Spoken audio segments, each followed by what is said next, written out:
hear me now? I can hear you now. Perfect. Yeah.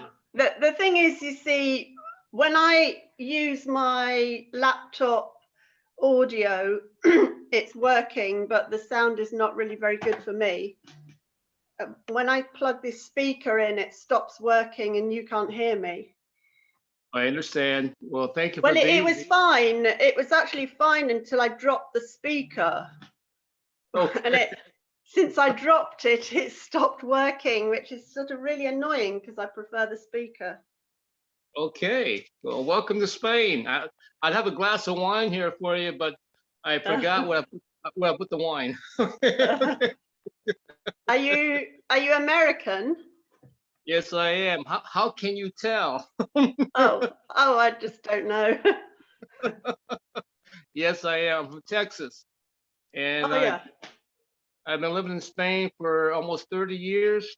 Almost 30 years, and I'm here in Toastmasters Sardinero with the team. Oh Good yeah. group of people. Good group.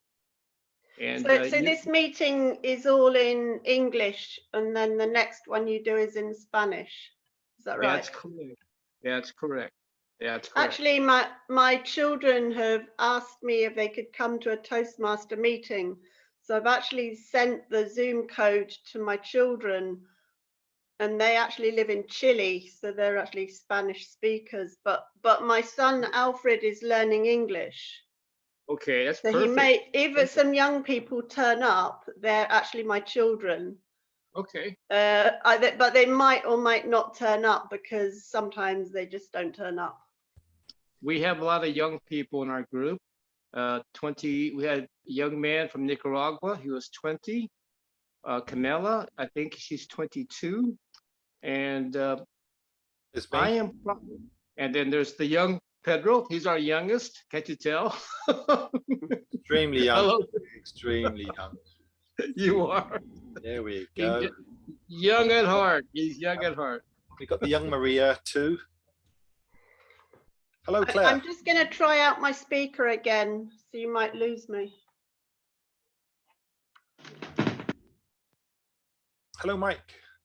Hello, Pedro. How are you? I'm all right. It's the weather that is driving me mad, but never mind. I understand. Here we get 4 seasons in one day. But I like it. I like it. Good for, well, yeah, that's what we get over here. It's rubbish. Now here it's a little bit better. I was in Cadiz a couple weeks ago, and it was too bright, too hot, and I was happy to come back. Huh. Nice. It's after 13 years in Cadiz, in the Costa del Luz, no more. No more. What's that saying about you? No, it's I prefer the 4 seasons, Pedro.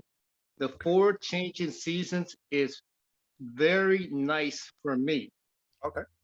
Cool. Having a summer for 11 months is too much. I guess so. I don't know. I've never experienced that, so I wouldn't know. Yeah, 13 years of 11 months of summer is too much. And you see it with the people around you. You can feel it, and it's not healthy. It's not healthy. Well, here you are. And here's Maria, I think. Maria. I don't know. She seems to be doing, I don't know what she's doing. She's, who knows? What are you doing, Maria?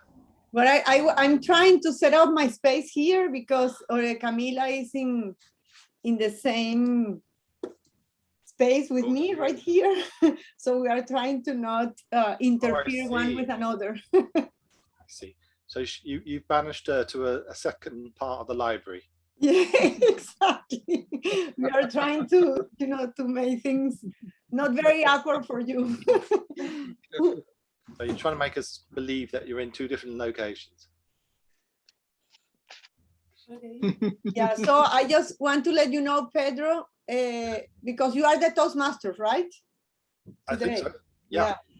Angela is not coming today. So she was supposed to be the general evaluator, and she won't be able to make it. So we'll see.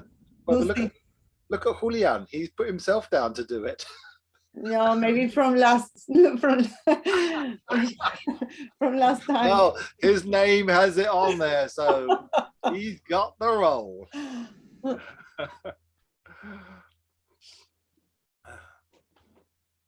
There we go. Yes, I've Probably hear me heard that. now. I've heard lots of people have dropped out on us tonight. Have you found me an evaluator?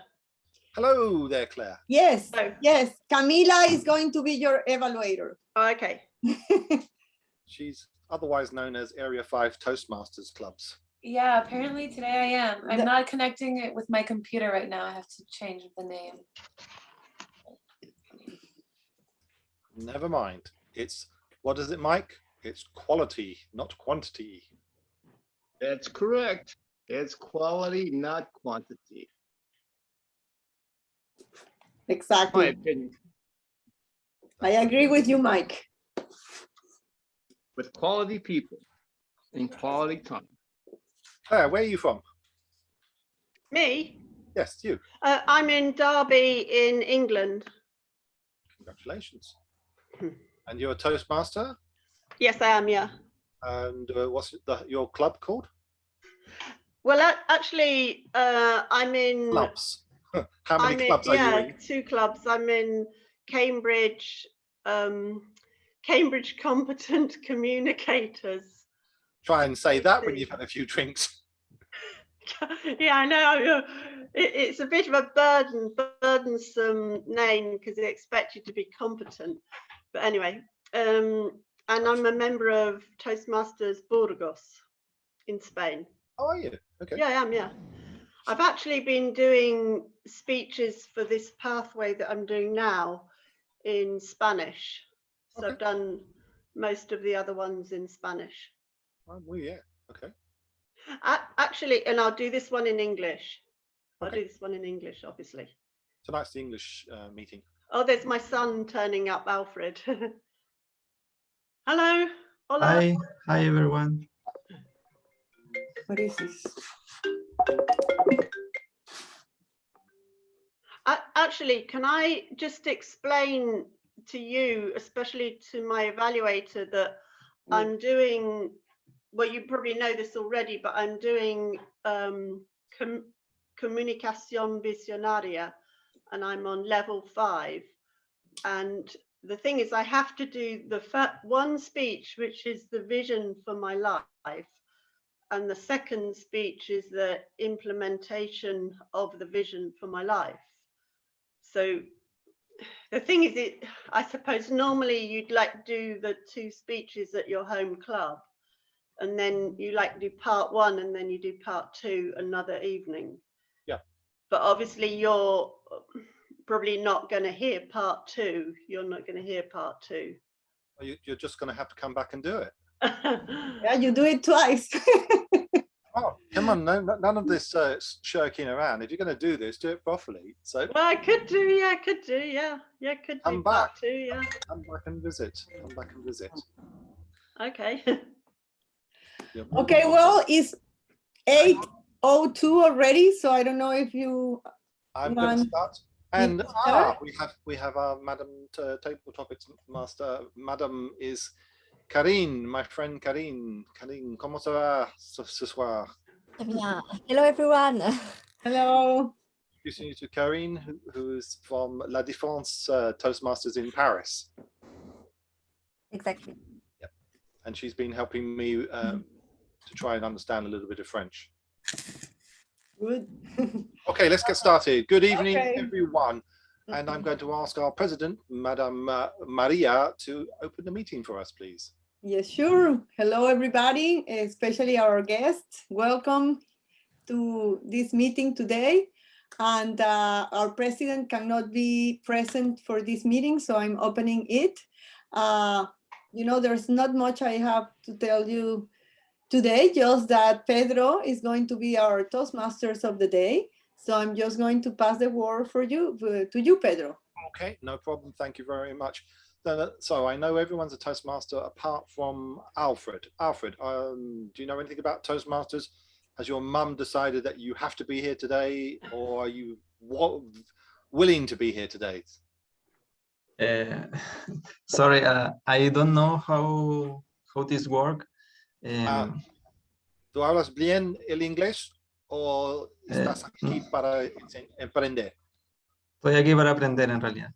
Muy bien, escucha bien, porque tu madre va a hablar y todos los demás van a hablamos también en inglés hoy, pero tienes que escuchar. Ya, ok. Voy a estar atento. Oh, no problem at all. Now, and there's a great story there, Claire. You can tell us why your son speaks great Spanish, and you can tell us another story, I think. Right. Good evening, everyone. Él es chileno. He's Chilean. Good. Yeah, Chilean.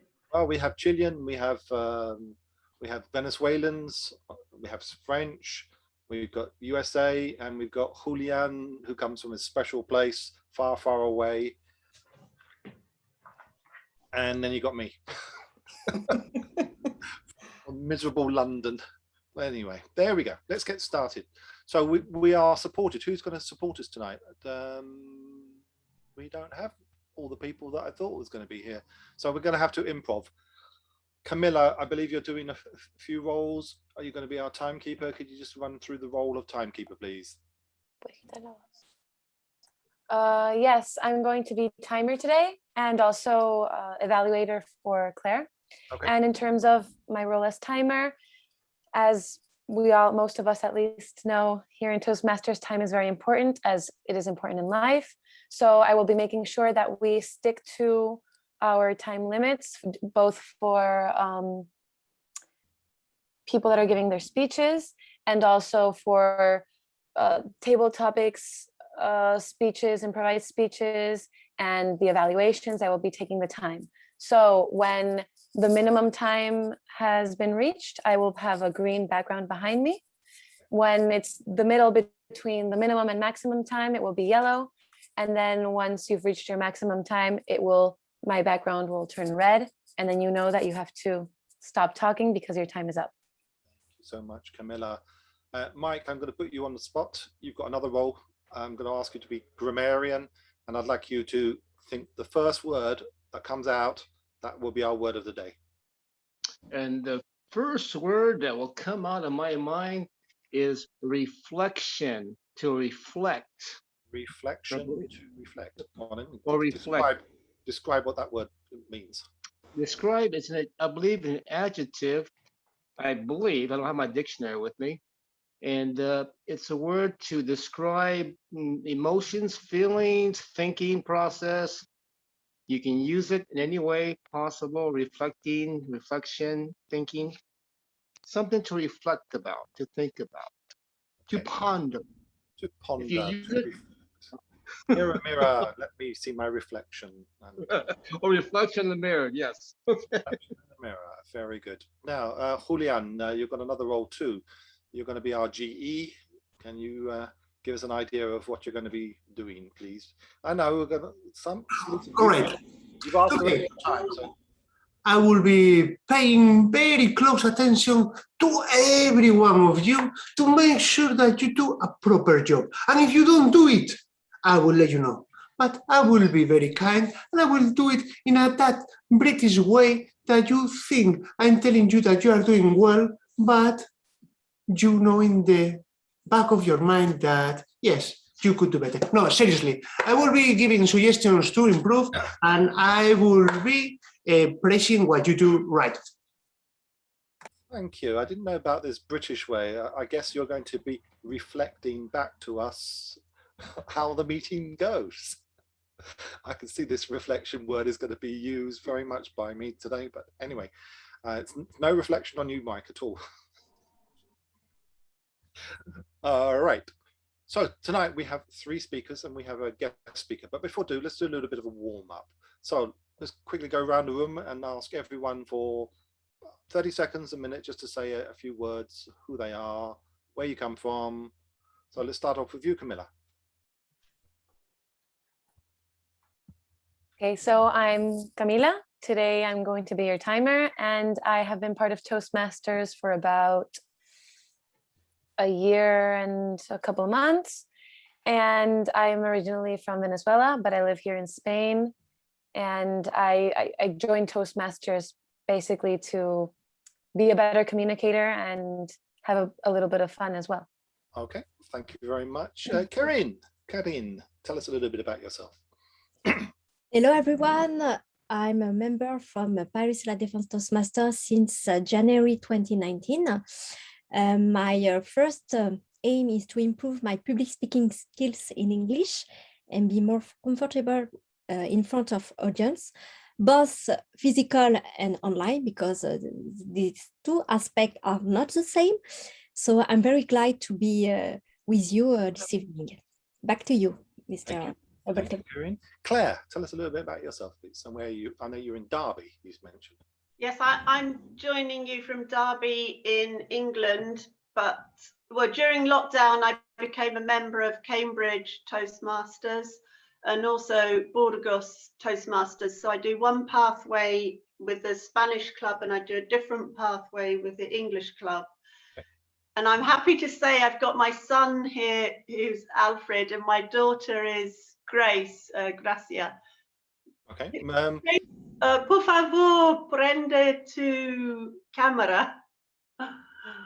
Okay, Alfred, dime algo sobre dónde estás y... ¿En español o en inglés? Como quieres, hombre. ¿En español o en inglés? ¿Pero entienden español? Mira, yo soy el único que no habla español. Todo el mundo, tenemos venezolanos aquí. Tenemos muchas personas que hablan español. Yo solo hablo poquitito, pero hablas. Ah, ok. Cuéntanos, tienes un minuto solamente, por favor. Bueno, yo vivo en Santiago de Chile, estoy estudiando en esta ciudad ingeniería eléctrica. Estoy en mi último año de carrera. Bueno, yo vivo acá en Chile hace muchos años, eso es otra historia.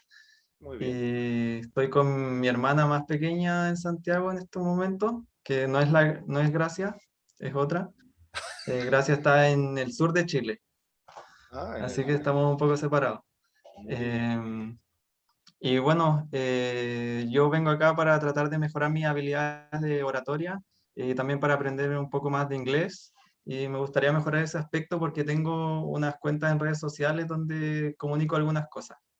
Muy bien. Me gustaría mejorar. Gracias. Es un lugar perfecto para ti. Muy bien, gracias. Maria. See, Maria comes from Venezuela and she speaks English, Spanish, many other languages. I thought you were going to tell me that you spoke lots of other languages. No, my name is Maria. I've been part of Toastmasters Sardinero for a little bit over a year and a half. I've been enjoying every moment here. I have learned a lot, and I won't say more because that's what I'm going to talk about in my speech. I am from Venezuela, but I have lived in the United States for many years, and now I live in Santander, Spain. And I'm very happy to be here with all of you tonight. Back to you. Thank you so much. Gracia or Grace. Can you hear us? ¿Estás ahí? ¿Puedes escucharnos? No? Okay. Julian, tell us. Hi. The wonderful Julian. I love your jacket, by the way. You're looking so smart tonight. Oh, yes, I can tell you. My name is Julian. I'm Spanish living in Manchester, United Kingdom. And today I will be giving you something that I think you will enjoy. It's a speech built exclusively for the online environment. You will tell me if you like it or not. We will do so. Absolutely, without a doubt. And in Mappy, I can see some glasses. Hello, there she is. And I can't hear a word because the sound is off. If you turn the sound on, then we can hear you. Can you hear me? Yeah, we can hear you. Hello. Wow. Tell us. Nice to see you again. Hello. Tell us all who you are. Where are you calling from? I'm calling from Spain, Torrelavega, Cantabria, beautiful part of Spain. Green Cantabria. We haven't seen you for a long time. Long time. I've been very busy studying this year as if I were a teenager. Well, welcome. Studying and teaching all at the same time. Well, someone's got to do it, and you've got the job. That's good. That's good answer. You're right. Thanks. And Mike, tell us. Yes, thank you, Mr. Toastmaster. Greetings to our sister city, Torrelavega. They're celebrating their special week this week, a festival. Greetings to Santiago, Chile. Greetings to Santander, London, UK, Manchester, and Derby. Wow, we got a wonderful group here today, very international. I'm Mike. I've been a Toastmaster forever, probably older than some of the young youth in this room. Many years. I've been everywhere, and I'm happy to be here. And my Toastmaster life has been interesting for me. One day I'll share it with you. Thank you very much. I give it back to our Toastmaster of the day, Pedro. Thank you very much. What's this? Sorry, no greetings to Paris. What do you mean? We have Paris. Oh, I'm sorry, Come on. Frank. I'm sorry. Thank you, Mr. Toastmaster. Paris. I know Paris very well. I lived near. I lived in Brussels for 2 years. I used to drive to Paris. I know Paris. I know it too well. Thank you, Mr. Toastmaster, for that correction. As I reflect. Thank you. I'm thanking Julian, who reminded everyone. Thanks, Julian. All right, let's get the meeting started. So we have 3 speakers tonight. Our first speaker is Maria de las Casas. She is speaking from Presentation Mastery. Mike, would you please give us the yes, tell us what Maria will be speaking about, please. Yes, Mr. Toastmaster and fellow Toastmasters, Maria will be speaking, first of all, Madam Timer, 10 to 12 minutes. 10 to 12 minutes. And her goal is to share a personal experience and to celebrate an achievement. That's her goal and objective. 10 to 12 minutes.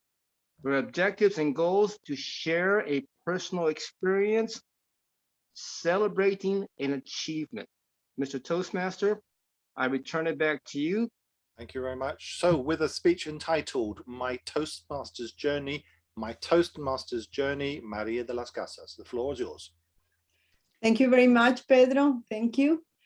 So today is a very special day for me because this is the last speech of my first pathway. And I'm very excited to have arriving to this part of my journey and to be able to share it with you. I first knew about Toastmaster about 6 years ago when Miguel joined Toastmasters Altamira Club here in Santander, Miguel, my husband. I attended the club a couple of times as a guest and I love it, but I wasn't ready to join at that moment. Instead, in November 2019, Mike Monroy conducted a speechcraft seminar in the public library in Santander. He invited me to join and I did, and I love it. I worked hard. I gave about 10 speeches in that speechcraft. And at the same time, Mike invited me to attend 2 other clubs in Santander, 2 other Toastmasters club, one of them, Sardinero. So after I attended Sardinero, I wanted to join right away. I talked to Angela, and in January 2020, I joined the club. So as I said, I've been in this club about 1 year, a little bit over a year and a half. So this project is about the reflection. I had to reflect in my journey, in my path. And I want to share that with you. I divided it in 3 parts. The first part was becoming a member. The second part will be becoming a vice president of education of Toastmasters Sardinero. And the third part is the completion of my pathway. So becoming a member was very easy. I just had to talk to Angela and she arranged everything. So fast after that, very soon after that, I got my username and pathway, and password to get into the Toastmasters page. I did, and after configuring my profile, I had to choose a pathway. And that's when my learning experience started, because I realized that I had 11 options. And in order to choose the right one for me, I had to read about all of them. So that's how I chose presentation mastery. So after I chose my pathway, I activated it and I realized that it had 5 levels, and each one of those levels, different projects, different speeches. So the first speech I gave was in January, pretty fast, pretty soon after I joined the club, and it was the icebreaker. And then I was giving speeches every week for a while, and then, you know, at least every month. And I went through all the roles in the meetings, which I have enjoyed and I have learned from all of them. So that was the part of becoming a member. Then the second part, becoming a vice president of education. A few months after I joined the club, Angela came back to me and asked me if I wanted to be an officer in the club, a vice president of education specifically. And I was a little scared about it, but I took the challenge and I became a vice president of education in July 2020. So the first thing I did was starting to learn about the Toastmasters organization, because I didn't know anything. I knew about the clubs, but I didn't know about the area, the division, the district, the different directors of each one of the parts. And I didn't know that we could have contests at clubs level and different, you know, levels of contest. So I learned all of the organization first. And then I, of course, have to learn about my own role as a vice president of education, because when I got the role, there was not a vice president of education active in the club. So I had to learn it by myself. So I learned about the page, the Toastmasters page, the part of the officer, and I also learned about Easy Speak. I used to joke that it wasn't easy because it took me a while to understand it. But after I did, it was a very powerful tool to set the meetings, design the agendas, and keep track of everything we do at the meetings. So actually, it was a long process of learning by doing, like Toastmasters motto says. So after my period finished in June 2021, a few months ago, I decided that at that point is when I was really ready to be a vice president of education because I have been learning through a year, and I decided to take the role again. So right now I'm in the second period of vice president of education of Sardinero from 2021 until next year. Hopefully I will do a better job than I did last year. So the third part, it was the pathways. I started, as I said, with the icebreaker. And I have to go a little bit back in time because about 17 years ago, I became a teacher in the United States, a Spanish teacher at a high school. And I was very, very, very, very, very nervous. I cannot explain to you how nervous I was to be a teacher. Not because I was scared about public speaking, not because I didn't know the topic that I was going to teach, but it was my first time teaching and I was really scared. So I kept weeks and months actually through the summer before starting the school year, thinking about how I was going to give my first class and how I was going to introduce myself to this group of teenagers. So I thought about introducing myself with my whole name, which is a long one, and I won't tell it to you today, but I hated it. I had hated my name for all my life. And I decided, well, maybe it's time to say it aloud. And that's what I did at that class. And I actually broke the ice. After I said my name, it was funny, everybody laughed. I made fun of myself, they made fun of me. And I realized that I didn't hate my name anymore because I was able to say it aloud. So when it came time to give my icebreaker speech, I remember about that and I used it as part of my icebreaker speech. So being my first speech was very important because I learned how to structure the message, how to become a good communicator in a very short period of time. But also in the personal level was very powerful and very important for me right now I have given that speech like 5 times in different places. And every time I say my name aloud, not only I feel happy with me, with my name, I really feel like, I have an asset instead of hating it, but I also feel the impact that has with the people that listening to me. So the second speech that I want to highlight is a level 4, not speech, but project that I chose. It was through the options, the different options that you have in level 4. And the one that I chose was the podcast, doing a podcast, designing a podcast, building a podcast. I had never done it before, so I decided that it was a good opportunity to do something different, to learn something new.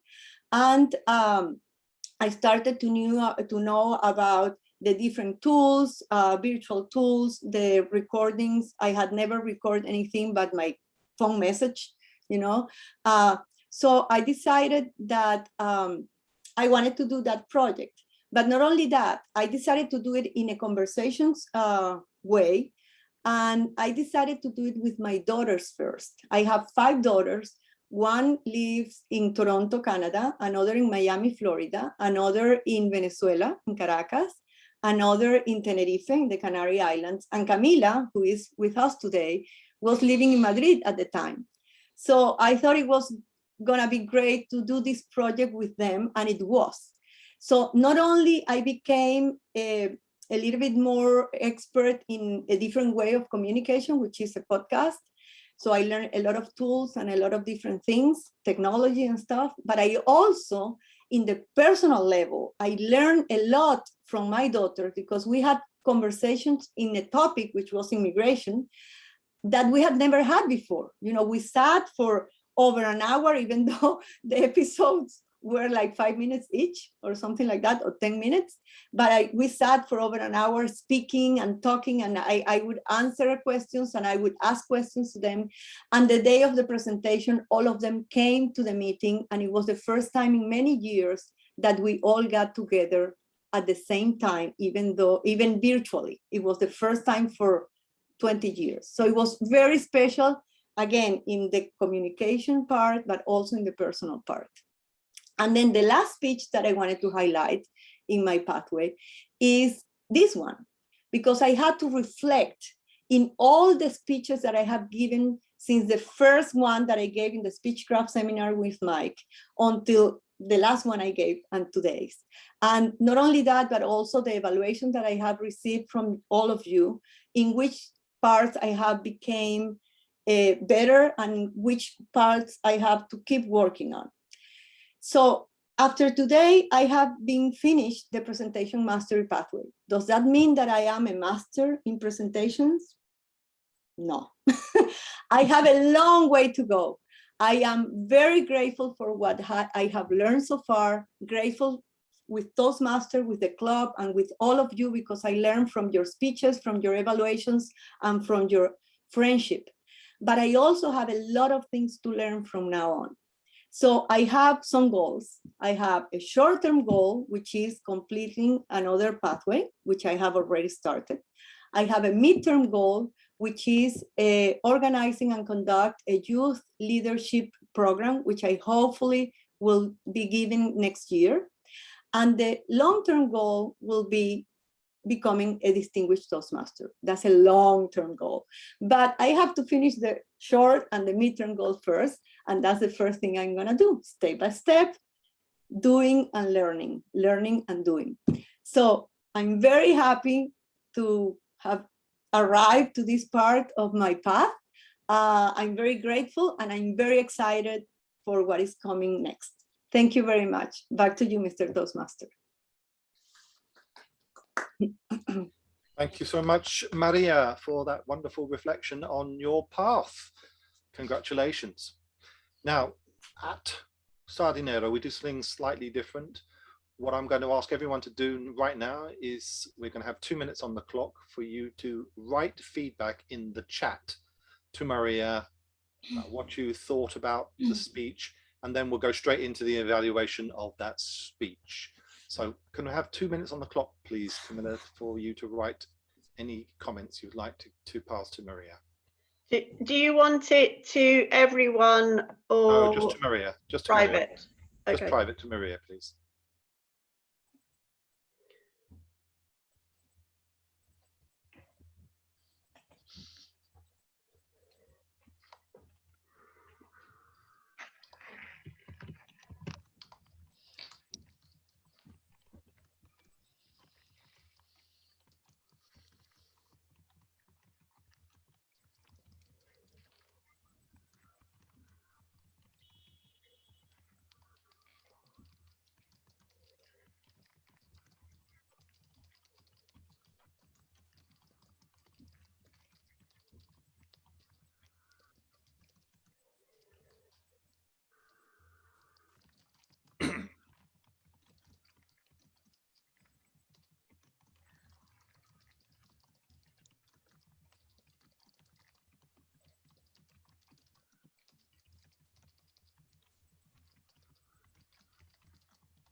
Time.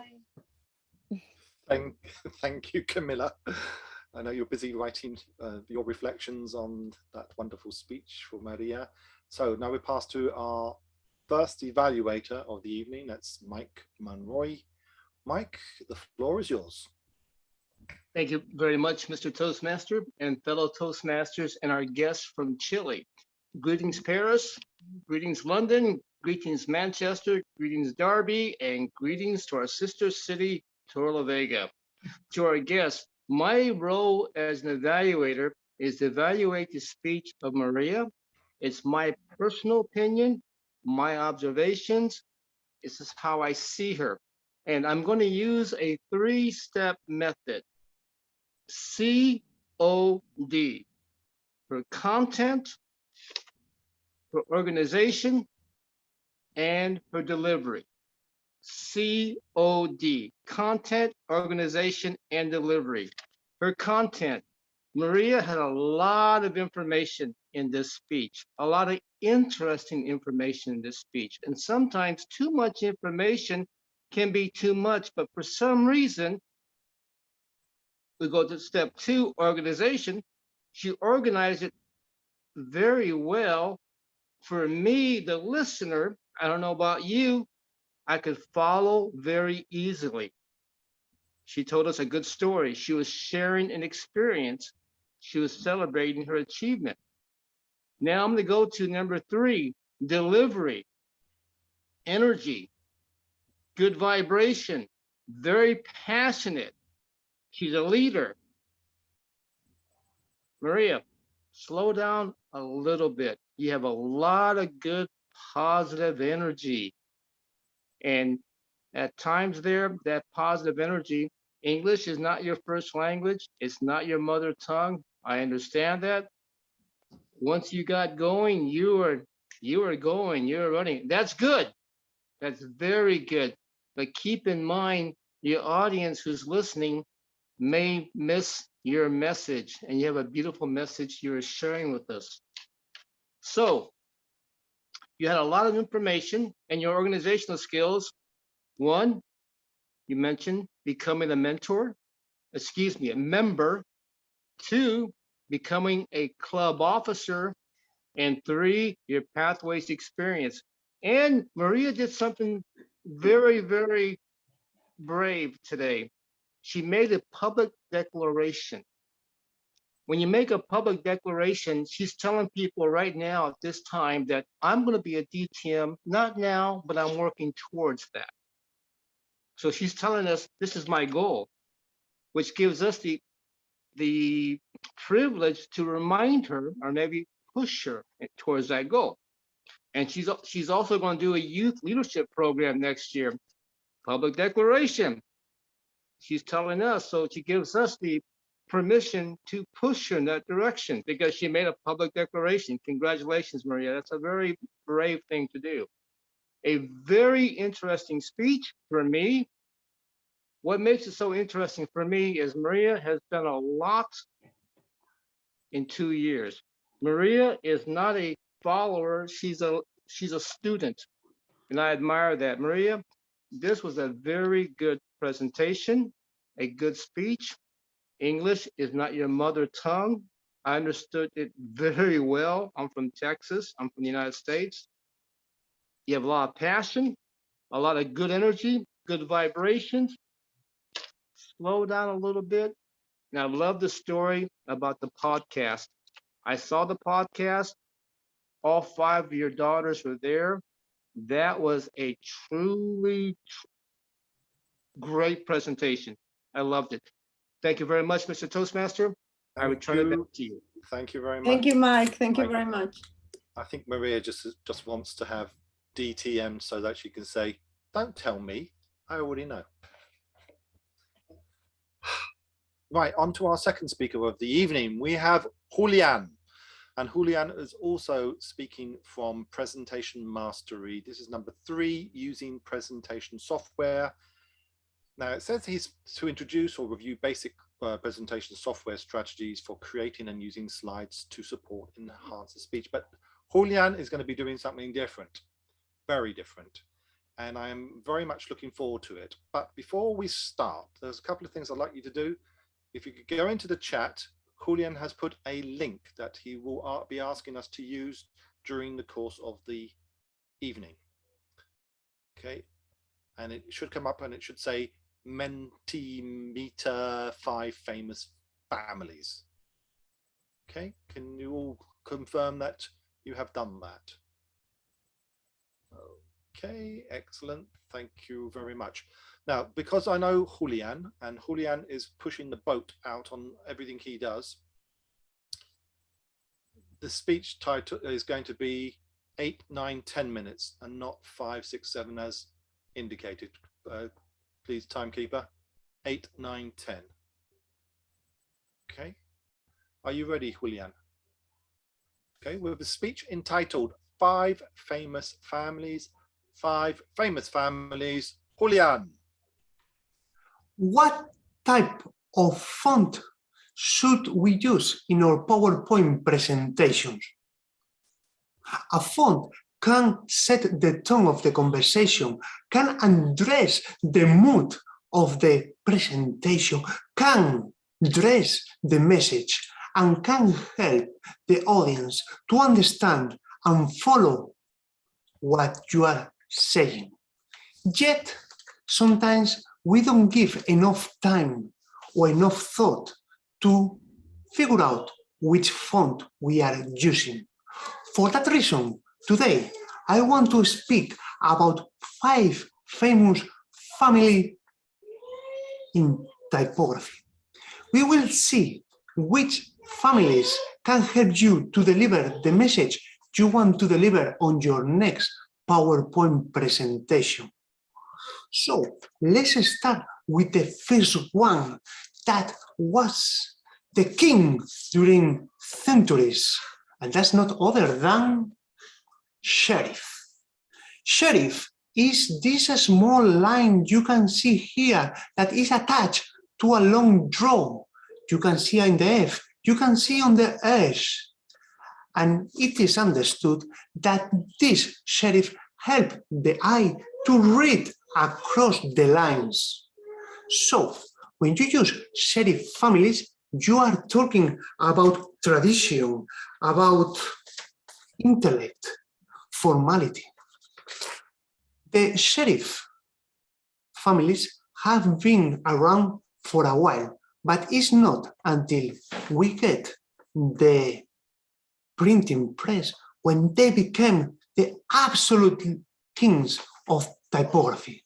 For over 200 years, they were everywhere, in all the books, in all the documents printed. And why is that? Because Gutenberg, who invented the printing press, decided that the first font he will use for his machine will be texture. And if you look here at texture, don't you have the feeling that is a big font that reminds you to the Middle Age, that is even speaking about a glorious past? Well, you know how to use it, but be mindful because this can be a bit difficult to read. 200 years later, the printing press gave new industries like publishers, and publishers were looking to help the readers to read, and they came up with Baskerville font, which helps the reader to follow easily what is being written. Evolution kept going, and we have the modern serifs.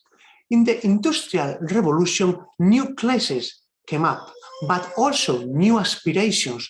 People want to be rich, they want to look cool. So families like French Didot or Italian Bodoni create a different kind of font. These were light, small serifs, and they have less contrast. It is understood that this kind of fonts imply luxury, and it's been like that for centuries. However, when you use these fonts in the computer, in the online environment, be careful because they can produce illusions. Next, we're coming the Slav serifs. These were bringing back the big serifs, and is related to the rise of advertisement. They were used in posters to grab your attention, to scream at you, hey, look at me, listen to me. So you know when you can use this kind of fonts, like Clarendon, for instance. However, the 20th century saw something that not many people saw coming, and it's that we lost the serif. A new family was in power now, the sans serif. They were open, rounded, honest, and easier to read. Of course, those traditional people who thought about the tradition, they didn't like it, and they called them grotesque. Yes, grotesque. But in America, for instance, Franklin Gothic was a hit. Since 1902 until 1920, it was in billboards, in books, and it was very famous. When I look at Franklin Gothic, I think of the Great Gatsby. Of course, fonts kept evolving, and we come now to the neo-grotesque 1950s. And here you have Helvetica, which is probably one of the cleanest and sharpest fonts you can find. It's everywhere, in logos, for instance, BMW, American Apparel, Skype, what else? A lot of them have it. It's being used in governmental documents. If you smoke and you are in the European Union, you will see that at the bottom of the cigarette box, that health warning is written in Helvetica. It's so clear that it has been adopted by several transport systems, which brings me to the next font, transport. This is exclusively created in the UK. One thing that struck me driving up and down the United Kingdom is that when you go to the north, they don't put on the billboards the name of the city, they say the north. Or when you go to the south, they say the south. Another thing is that they use contractions. And the third thing that struck me was the use of this font that has been adopted and evolved for several transport systems around the world. Another sans serif is geometric, which is rounded and it strikes in your eye. Century Gothic, it was only created in the 1990s, but is such a powerful font for the online environment. In fact, the United States of America government recommends to use Century Gothic to print documents because it's very legible. However, it consumes a lot of paper because it's wider. However, these latest fonts were a bit cold. They lack the warmth of the manual calligraphy, and that's where the humanist sans serifs come. They bring warmth to the writing. Gilt Sans is another very British success. It's famous for its capital letter, and though launched in 1920s, it became a success straight away. Here you can see British Railways poster announcing one of their destinations. These posters were all over the country. The propaganda in the war was using as well Gilt Sans. And what is more, the famous BBC used this font, so another very British font. Now, if you want to remember or to do something that is manually, have some resemblance to manual writing, use the family script. The family script not only brings nostalgia, but is also very warm. There are two kinds of script. Formal, that is used for documents, for awards, and another that is more informal, that it was used in the 70s for advertisement in the States and Europe. Another family we have is monospace, which is famous because all the letters have the same width. And as you can see in this screen, it reminds to the typewriting, isn't it? These kind of fonts are used as well for scientific documents. And finally, we have display. This is screaming at you. This is unique.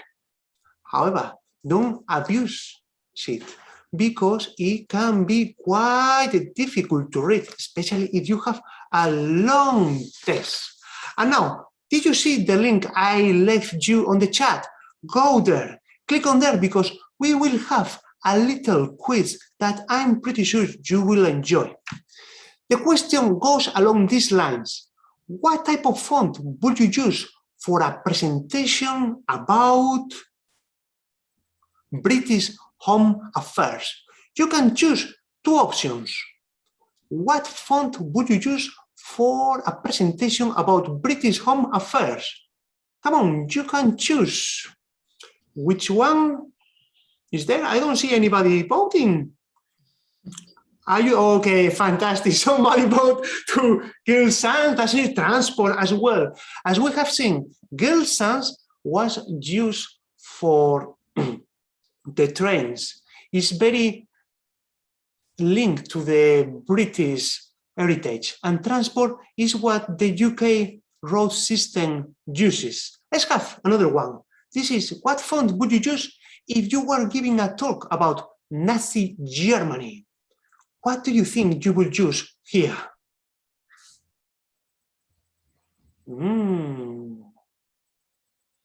Gilt Sans. Gilt Sans is very British.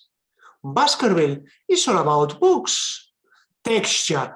Whoever selected texture is right because it implies magnificence. It was bright past Memphis. We have not talking about Memphis. Anyway, let's go to the next one.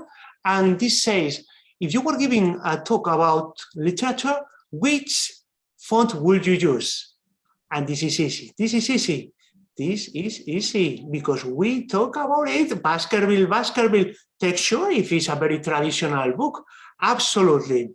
Okay, let's move to the next one.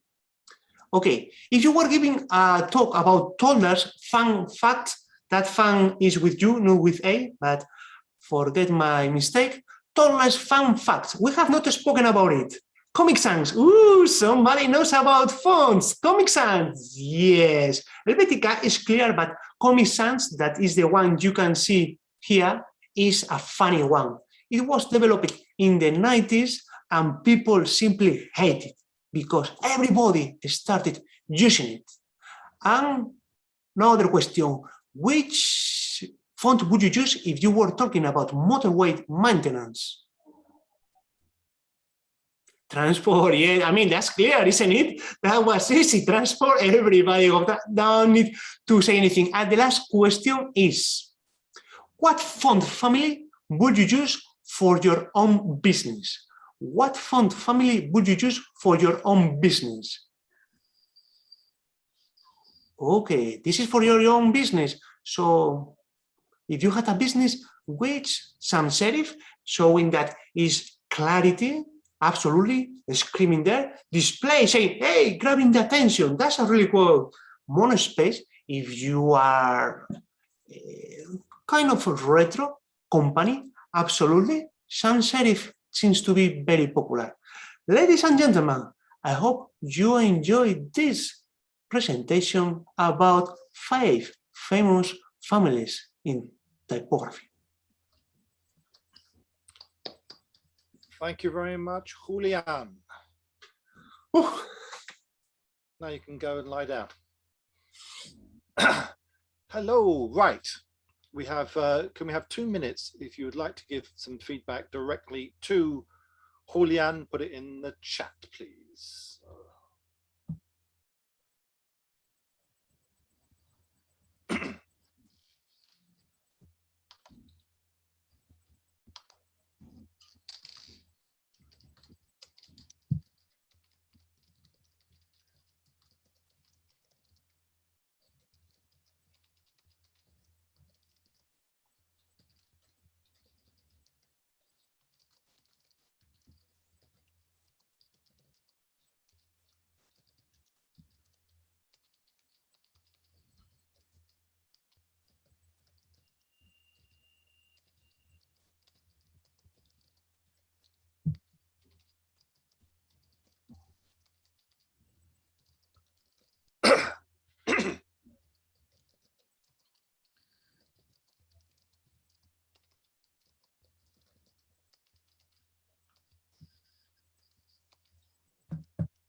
Are we doing on time, Camilla? Almost there.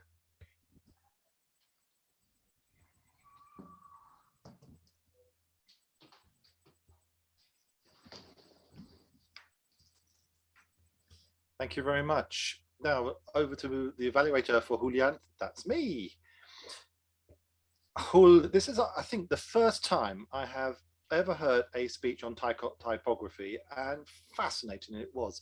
5 families, famous families, all about typography. And we went through serifs, we went through sans serifs, then we went through the Great Gatsby, Grotesques, Franklin, Transport, Geometric, Humanist, Script, Monospace, Display. whole raft of wonderful different types of different font types. What I liked what Julian has done here is not only has he told us these are the different shapes, but he's put them into some historical context. I had no idea that so many of the fonts were used in the UK as much as the ones he pointed out to us. I thought a lot of them were from the States and had come back into the UK rather than the other way around. So that was an interesting one to learn. And it was also interesting to learn how certain types of fonts were prevalent at certain times in the year. In the 1920s, we had the Franklin Gothic, what was called grotesque. Then we had Helvetica, which still today, I believe, is still used in BMW and on health warnings. It's fascinating when you go into Microsoft Word and you're looking for different ways to know there's a history of all these different fonts, and there are people behind them. And that brings me to my first recommendation. It would have been interesting to hear, with all the research that Julian has done, has he looked into any historical personages who have actually created these? And was there a war going on? Because I can imagine if I put a new font together, someone would say, no, you can't use that because someone else has already done it, type of thing. The other recommendation is 5 famous families. We started off fine with the first one. It was clearly indicated as number 1, but thereafter I didn't hear number 2, I didn't hear number 3, and there was a lot of sub type of fonts going on, and I got confused between what were the major 5 families. It would have been nice to maybe have had them spelt out right at the beginning and then recapped right at the end, and that way it would have been a nice sandwich and I wouldn't have got lost along the way. Pronunciation, I believe it's serif and not sheriff for that type of font. Correct me if I'm wrong, Mike, but I believe that's how you pronounce it. And apart from, and the other thing I would recommend is when doing the quiz, which I liked, maybe cut it down for this type of speech, just do 2, maybe 3. You haven't got the time in a long speech like this. Julian, I love what you do. I love that you keep pushing the boundaries. Keep it going. Look forward to hearing part 2 of this, because I'm sure there will be a part 2, or even a part 3 or 4 or 5. Congratulations, well done. Now, before I go on to our third speaker, I'd just like to welcome another guest from Crete and via Ireland, which is Niall. Niall, welcome. Thank you very much, Pedro. In fact, it's Neil, though you would never guess it with a spelling like that. But my apologies to everybody for arriving late. I was held up in Dublin on my way out tonight. No problem. You'll have a chance to participate fully a bit later on. Yeah. Right, on to our third speaker, who is our guest. It's Claire from Derby. Claire is speaking from Visionary Communications. Camilla is our evaluator. Camilla, would you like to read the criteria for this speech, please? Yes, Pedro, thank you. Thank you, Pedro. For a Visionary Communication Manual, Develop Your Vision 1 is the speech that Claire is going to do today. This project focuses on developing a vision for your work or personal life. The purpose of this project is to develop a detailed vision for your personal life, professional life, or an organization. As she mentioned at the beginning of the meeting, it's a 2-part project. We have 2 speeches. First, you explain what your vision is, and then you explain how you will implement it. Today, we will be listening to the first part of it, what her vision is, her life vision, professional vision, personal. So I'm very excited to hear what she has to say. Thank you, Camilla. This is an ordinary 5 to 7 minute speech. So with a speech entitled Finding a Stage. Finding a Stage. Claire, the stage is yours. Mr. Toastmaster, fellow Toastmasters, and most welcome guests. One of the main visions for my life is to become a speaker. And I found my topic, which is a new understanding of evolution, where life is created, but created life is able to evolve. And my topic is in this book that I've written about it. So I've kind of got my subject, and now what I have to do is find a stage. I first started looking for a stage to become a speaker actually a very long time ago. And one of my first experiences was at a conference in London that was given by Christians in Science. So I had a very short slideshow with about 8 slides. And it was my turn, and I got up on the stage. However, the program was running a bit late, but anyway, got up with my slides and was busy talking, showing my slides. And then the person who was running the conference decided that my time was up because all the other speakers had used up so much time, there was just no time left. So he actually got up at the side of the stage and he started creeping towards me on the stage, and I could sort of see him coming, and I was just sort of edging away, and then I was kind of just like gripping the lectern, and he was getting closer and closer to push me off the stage, but I was actually not going to be moved. I was not going to budge. I just carried on talking, carried on clicking, showing my slides, and I was determined I was going to get to my last slide because my last slide was my best slide.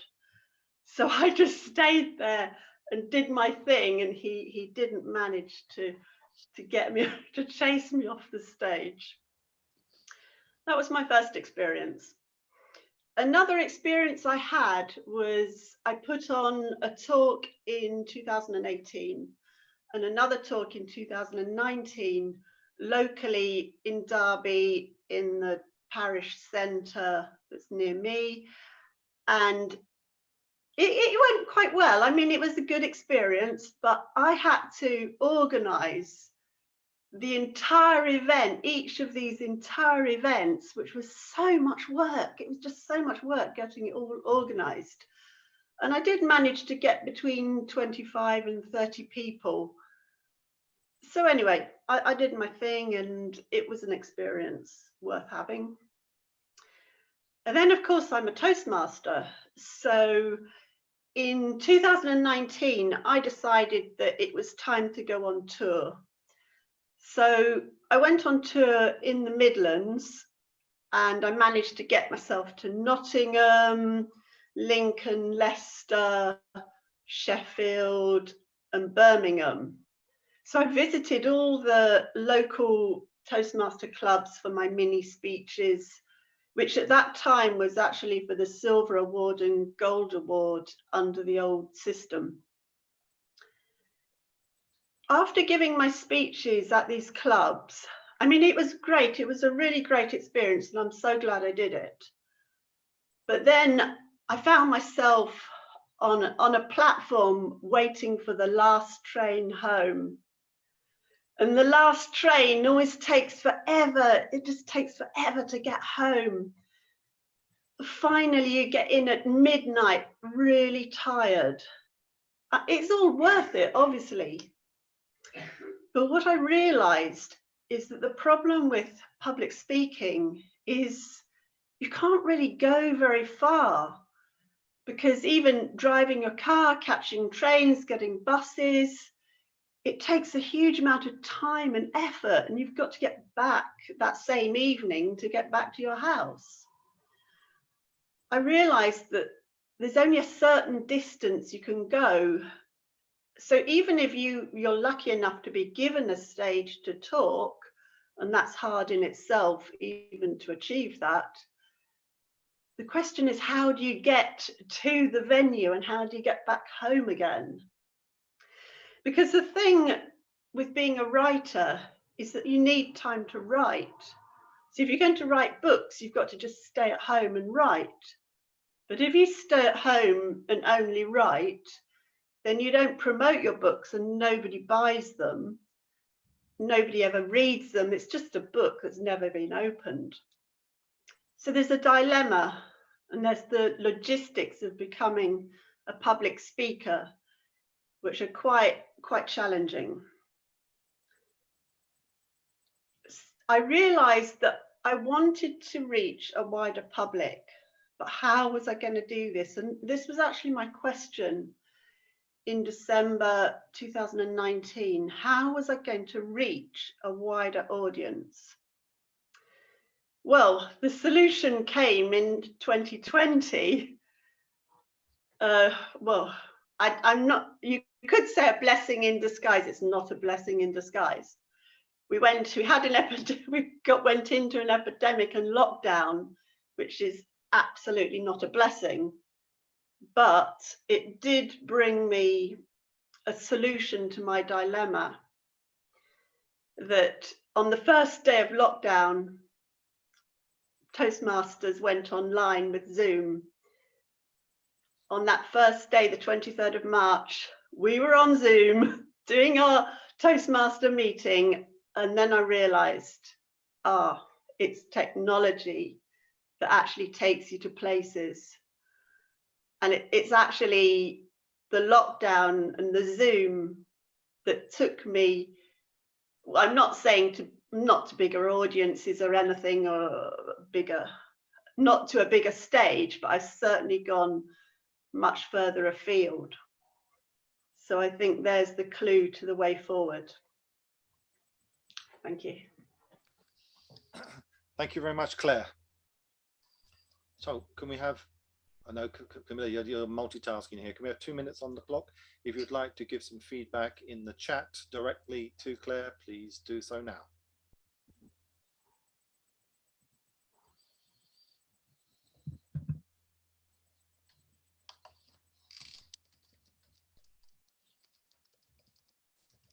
I'll take care of the time, Camilla. You just carry on doing your notes.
Okay. Time is up. Time's up. So over to you, Camilla, for your evaluation, please. And I'll time you as well. Okay, thanks. ¿Puedes quitar el... Okay, when you're ready. Sorry, I'm having a problem with, since we have both computers, I don't know if you said anything to me. I said, over to you. I will time you. Okay. Okay, thank you. Okay. So, Claire, thank you, first of all, very much for your speech. I enjoyed it very much.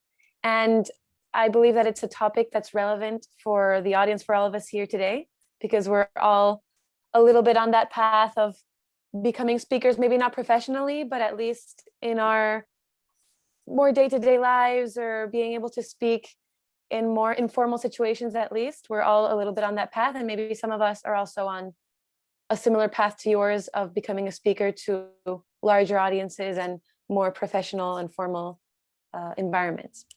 First, I'd like to talk about what you did really well in this speech. And I think the first thing is that I really liked the beginning. I think it was a strong start. You started with that anecdote of your first experience as a speaker. And for me, it was funny. I laughed, and it also showed to me your strength as a speaker, or maybe your commitment, right? Because you had someone going after you, trying to take away your time, and you held on, you were strong, and you kept on speaking.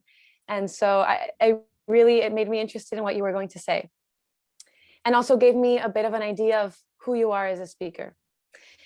I like how you talked about the difficulties of distance and time, how, you know, it's not that easy when you have to get home and you also have to write, and you have all these logistics. And we go back to how important time is for you as a speaker, and also in Toastmasters. It's great that Toastmasters has this whole gives time so much importance, because it really you showed how that happens in real life. And also, I'm happy that about the eye contact, which sometimes is hard when it's virtual, because instead of looking at the camera, you look at the people on your screen. So it's hard to maintain eye contact. And I think you did a really good job at that. Now, some things to maybe make better, or something you can work on. Smiling is great. I think that's something that people tell me I should do when I'm speaking. Smiling, I think it's great, but sometimes you shouldn't smile the whole time, because you don't know if you're smiling just because you're smiling, or because it has to do with what you're talking about. So maybe modulate a little bit the times where you decide to smile, or maybe to have a more serious face. I think that can also be important. Also, vocal variety. I feel like most of the time you had the same tone of voice during the whole speech. I think vocal variety can help you give more impact to what you're trying to say. And lastly, with that such a strong finish, as a strong start as you had, I feel that the finish wasn't as strong, and I thought you were going to give us something more, you know. So when you finished, it was like, oh, okay, that's it. So maybe work on your finish to make it as strong as your start. But apart from all of that, I think you did a great job, and I'm interested to hear the second part of your project. Thank you very much, Claire. Thank you very much, Camilla.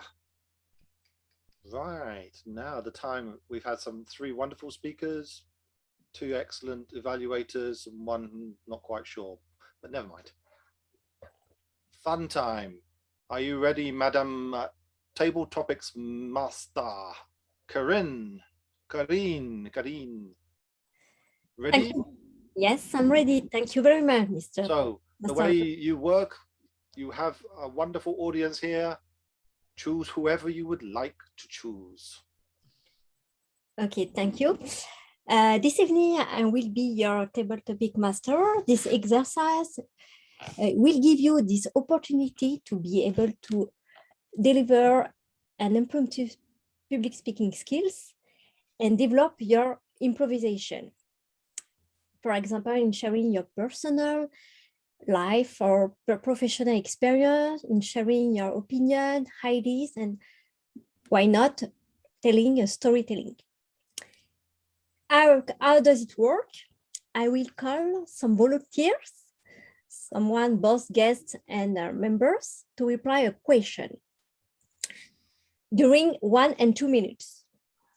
I also encourage you to use the word of the day, reflection, and to reflect.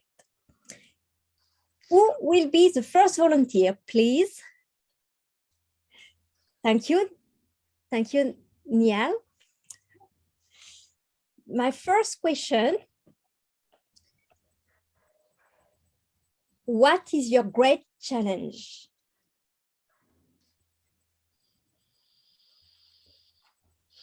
My greatest challenge, and I'd like to thank you, Table Topic Master, for this most interesting question, which requires me to be reflective, to look back on my life. And my challenge is to keep growing. Because if you've passed the age of 70, which I have, many people would say your future is already behind you. but that's not really true. Your future is just as full of potential as it was when you were 20.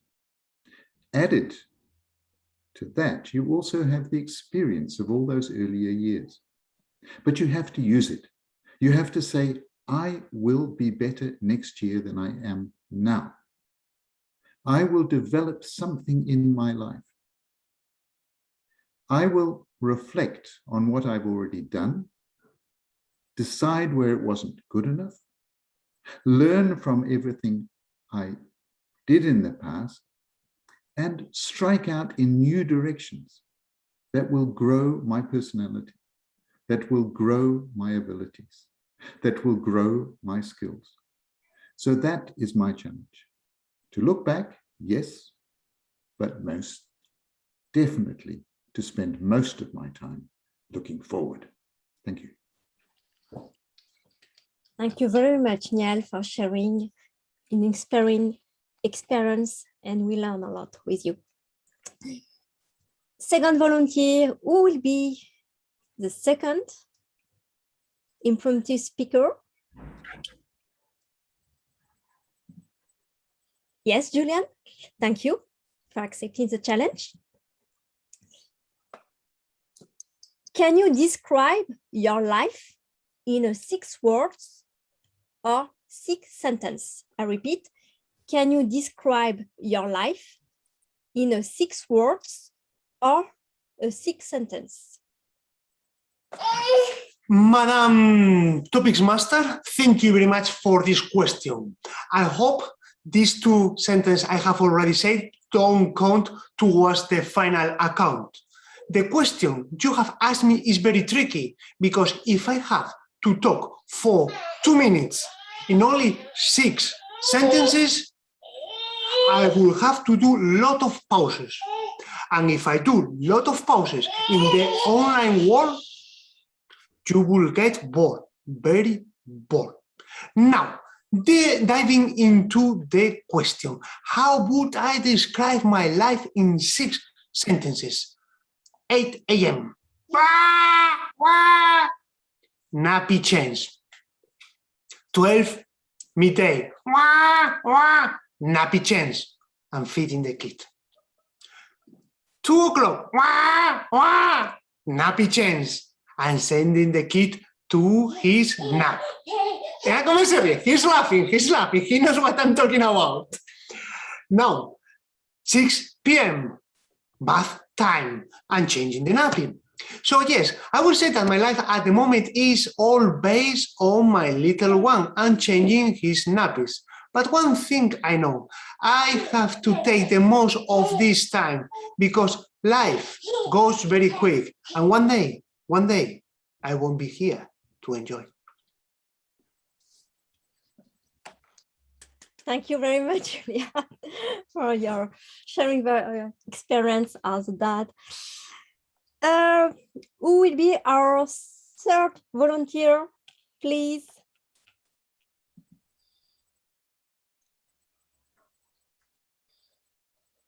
I'm going to volunteer Inma. Inma, yes, I think Inma raised his hand. Spoken for ages. Go for it. Yes, Inma. I'm just listening. Thank you, Inma. I'm going to volunteer Alfred. Alfred. Alfred or Inma? Inma first and then Alfred. Inma, then Alfred. Okay. I'll do my best. I'll try to. Okay. Alfred. Oh, okay. Oh, Inma. Inma, okay, sorry. Alors, Inma.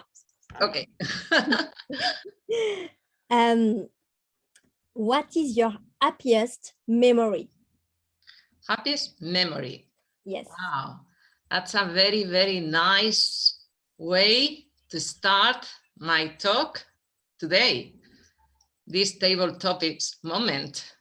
Well, I am going to say something that goes back to 1998, when I got the news that my nephew was born, and I went to meet him in Madrid. And it was a very, very nice surprise to see such a little tiny creature who was smiling and who was only 1 day old. So that is a memory that comes to my mind right now, right here. But connecting to Julian and the nappies and all these things, life goes by quickly. So it is just one, but today, getting up, not early, because I love sleeping and I'm on holiday, getting up and seeing that today in Torrelavega, the weather is not good, but we live in green Cantabria and it's gray, but it's nice. So this is the memory that I want to keep for the day. Yes, the weather, good in Cantabria, makes a difference if you want to look at it with a positive attitude. Thank you. Thank you very much, Inma, for sharing your experience. Alfred, are you ready? Okay, thank you. I will ask the question. What does the American dream mean to you? I repeat, what does the American dream means to you? The American dream. Yes. Well, first time, thank you for the question. I think it's very interesting. For me, the American dream is to be successful in your professional, but most important in your personal life. I mean, getting the time to enjoy with the family and with the friends. It's the most important of the dream that you have to get in your life. And but in the other way, most of the people think that the American dream is just get money or a successful professional life, or maybe get good studies. But for me, that is secondary. The most important thing is to enjoy in your life. Thank you very much. Thank you very much, Alfred. Sorry for my English. No, don't worry. Thank you for communication. Can we make this the last one more, please? The last. Who will be the last volunteer? You choose. Camilla? Camilla looks like she's put her hand up. Camilla. If you had to teach something, what would you teach? I repeat, if you had to teach something, what would you teach? If I had to teach something, well, that's not a very good question for me because I don't think I wouldn't want to teach. I don't have the kind of patience to do that. But if I did have to teach something to someone, I just think it would have to be something that I enjoy myself, something that is interesting to me. And also, it's not only just what I would teach, but who I would teach it to. For me, that's very important. So I think I could teach anything that interests me, as long as the person that I'm teaching it to is able to absorb what I'm trying to communicate to them, what I'm trying to help them learn in a more or less quick way. I would need someone with a mind similar to mine because, as I said before, I have no patience for teaching. I have taught my little cousin a few times for class. I've helped her study for exams, and I've helped her with history. And I think that's probably one of the best things I would be able to teach. And if not, something more active, something like a sport, or horseback riding or soccer, something that is active and you can demonstrate it very easily with actions, because sometimes theory is very complicated for me to explain. I can understand it myself, but it's very difficult for me to explain.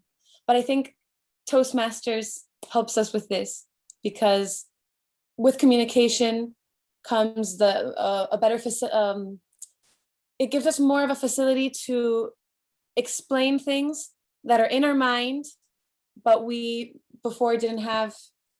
Maybe it would be more difficult for us to communicate it and express it in a clear way, as I'm trying to now and failing.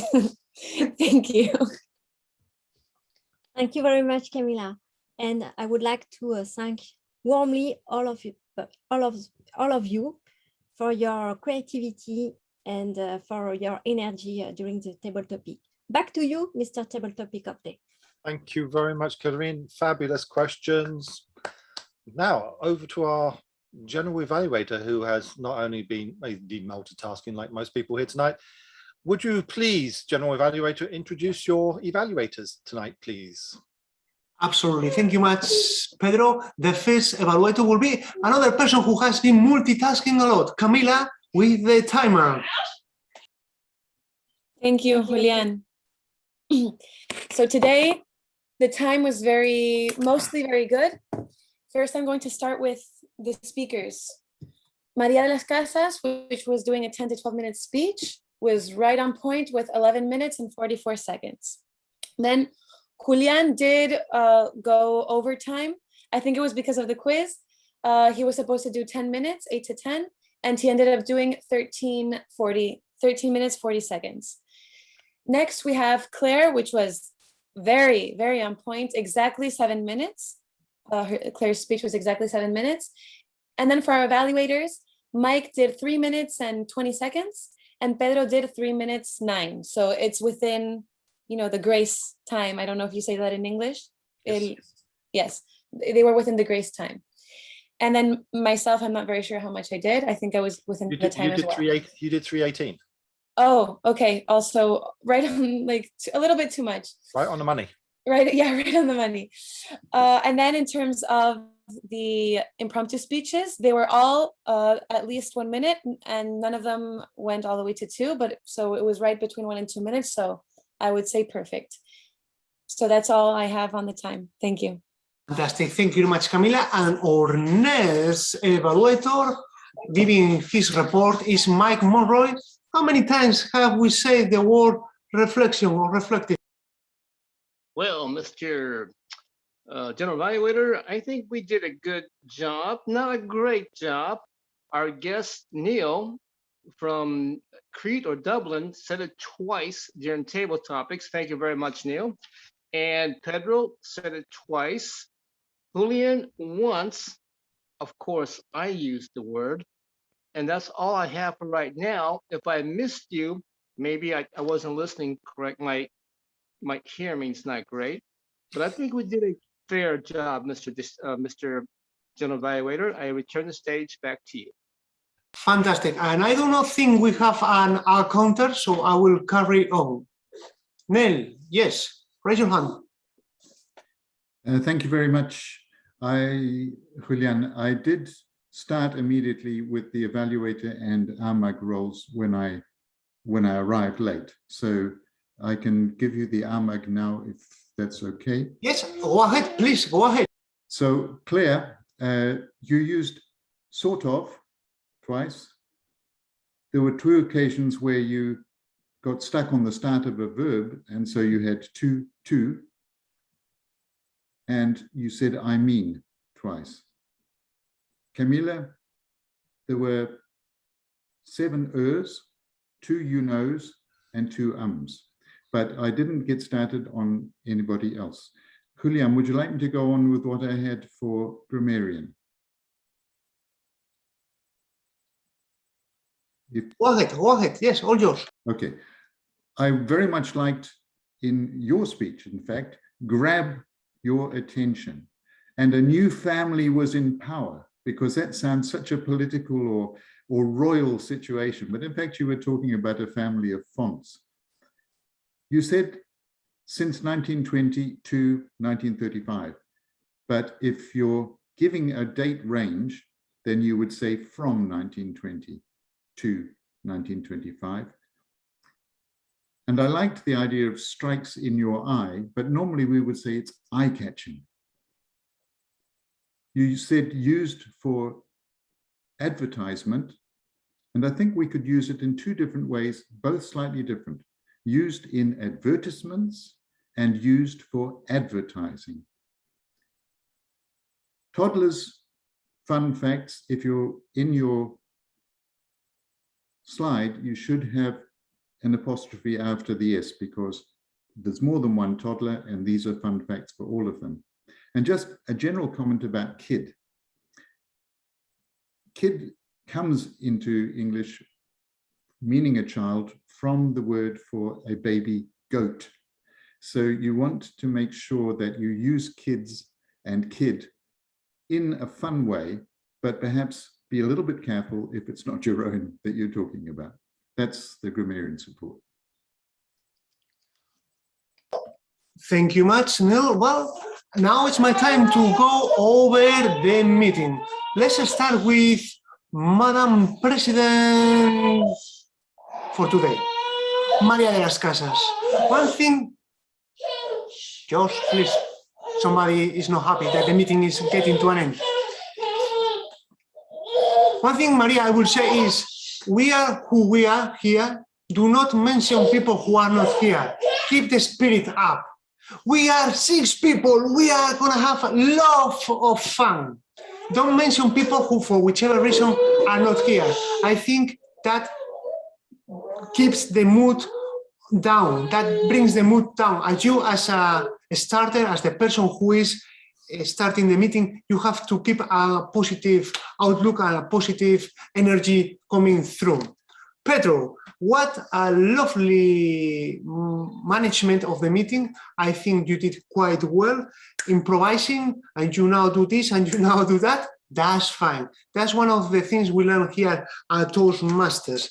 Absolutely. There was something I wanted to mention. When you say here at Toastmasters Sardinero, we do evaluations differently, or we do things differently. What is different? Different to who? I've been in many clubs that they do this, the same structure as we do. One thing that you could have maybe say is, here at Sardinero, evaluations come after the speech. I think is giving what you want to say and is straight to the point without mentioning any other clubs, people, etc. Anyway, you have done a very good job. You were quick in your role, in your segues, and I think that helps a lot. Camila has been doing a lot of roles today. As a timer, I will mention, were you always keeping an eye on the clock? Sometimes with Mike Monroe, all of a sudden, oh, Mike Monroe is talking a lot. He's talking a lot. It's not even green. All of a sudden, green, yellow, red. I mentioned that. Being mindful because people rely on the colors to finish and to structure their speech. Neil, despite the fact you came late, what a fantastic 2 reports you gave. Very, very good, impressive, seriously. And that's one of the things that we have to do. We have to mention good usage of English when we are grammarians and things that we can improve. Not everything is perfect. If everything is perfect, we will not be here. Evaluators, Mike Monroe, first evaluator. I love the way you structure your feedback. I think it was quite good. Now, a suggestion I have for you. In your presentation, you say hello to everybody. Hello to London, hello to Manchester, hello to Madrid, blah, blah, blah. And then when you were doing the evaluation, you repeat it again. Why? That adds something to the evaluator. I think, in my opinion, that you should focus on the speech and trying to give the much time or the much effort to that person. Pedro, I agree with you. You have really good points there on your evaluation. There were so many questions. It's a pity, you know, sometimes when you try to experience with these kind of things, you get carried away and you do not think about the flow. I like that you mentioned that. Third evaluator, Camila Santos. I mean, that Camila is talking about not smiling is something that pains my heart. Camila should be always smiling, seriously. It's good that she kept the smile always on her face. One thing, Camila, I will say is, please, please, please, take that background away. It detracts from you. When you move your hands, you blur your hands, you melt with the background. We want to see you as you are. You look beautiful. You don't need any, Photoshop things behind you. What else? Karin. I'm pretty sure that you are very proud of your jewelry. Am I right? You were showing off your jewelry. The one, yes, your collar. No, it's how I say it. Your golden necklace. You were showing your by showing your golden necklace, however, we could not see your eyes. And it's a pity, because if I have to choose between your eyes and your golden necklace, I will choose always your eyes. Make sure that you are in frame. Also, as a table topics master, don't be afraid of taking the lead, or taking the responsibility on selecting people who have not spoken. Imma has not spoken. You should know that and you should go for her. Alfred did not speak. You should encourage him to speak. When you ask volunteers, people start looking to each other. Nobody steps up. And that in the online environment, I think, can kill the energy of the meeting. Good questions, I must say, good question. And I think I would recommend to, in general, to this club is that we have to incorporate a table topics evaluator, because it's very important to give feedback on the evaluation of the impromptu speaking. It's another technique. And if we speak, but we don't receive feedback, overall, I think it's been a fantastic night. I enjoy so much, and I hope you did as well. Back to you, Mr. Toastmaster. Thank you very much, Julian. I think we have another speaker in the background who desperately wants to get on camera. Little Josh. Bring him along. Let him have a chat. He's now in bed. He's now going in bed. He's now gone to bed. Thank you so much indeed. And I'm going to hand back straight away to our President, Maria, to close the evening. Thank you. Thank you, Pedro. Well, we are already 6 minutes over the ending time, but I want to take a couple of more minutes to ask our guest for one word to describe how do you feel today in our meeting. Let's start with Claire, please.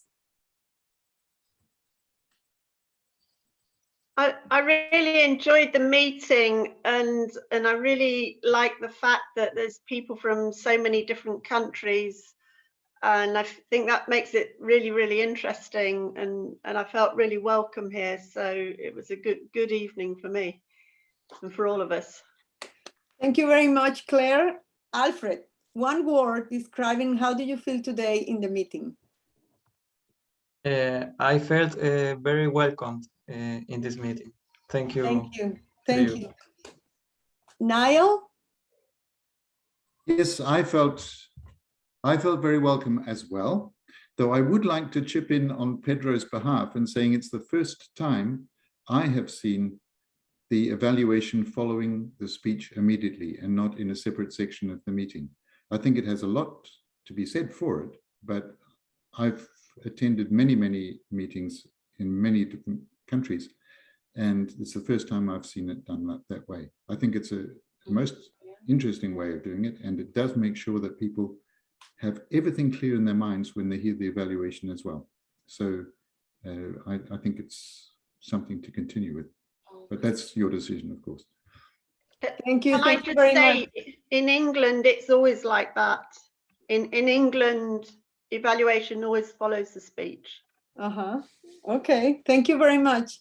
I don't know if Gracia is listening to us, if you can unmute and tell us.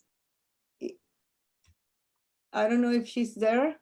Well, Karin, one word describing the meeting today.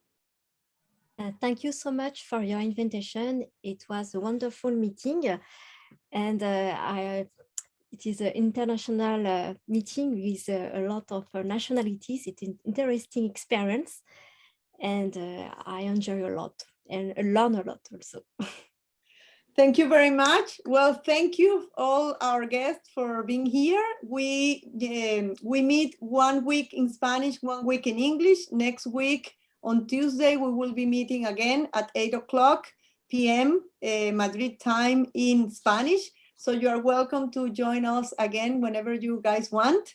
And I think that's all for today. Quality over quantity. I agree with Julian. We are here and we have enjoyed ourselves. Thank you very much, everybody, and I'll see you next week. Bye. Thank you.